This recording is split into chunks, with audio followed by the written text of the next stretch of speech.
கங்கை நதியில் வெள்ளப்பெருக்கு ஏற்பட்டுள்ளதால் வாரணாசியில் வெள்ள அபாய எச்சரிக்கை விடுக்கப்பட்டுள்ளது. கடந்த சில நாட்களாக பெய்து வரும் தொடர் மழையால் கங்கை மற்றும் வாரணாசியின் அனைத்து மலைத்தொடர்களும் நீரில் மூழ்கியுள்ளன. என்ன நிலவரம் என பார்ப்போம்.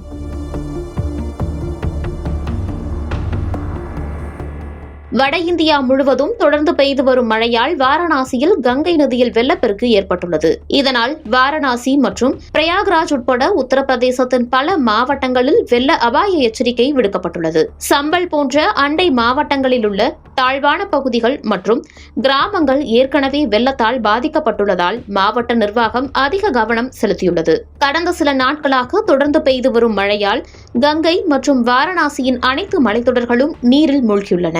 மேலும் ஆற்றங்கரையோர கோயில்களும் நீரில் மூழ்கியுள்ளன. இந்த மாத தொடக்கத்தில் தொடர்ந்து பெய்த கனமழையால் கங்கை நதியின் நீர்மட்டம் அபாய அளவை தாண்டி உயர்ந்ததால் மணிகர்ணிகா மலைத்தொடர் முற்றிலும் நீரில் மூழ்கியது. பிரயாக்ராஜில் உள்ள ராம் மலைத்தொடரும் நீரில் மூழ்கியது.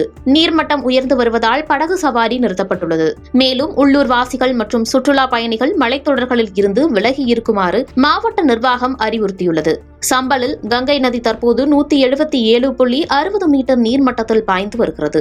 சூழ்நிலையை கருத்தில் கொண்டு 16 வெள்ள கட்டுப்பாட்டு மையங்களை அமைத்துள்ளதாக மாவட்ட நிர்வாகம் தெரிவித்துள்ளது. அதேபோல வாரணாசியில் 84 மலைத்தொடர்கள் இருப்பதாகவும் அவை அனைத்தும் முழுமையாக நீரில் மூழ்கிவிட்டதாகவும் அறிக்கைகள் தெரிவிக்கின்றன.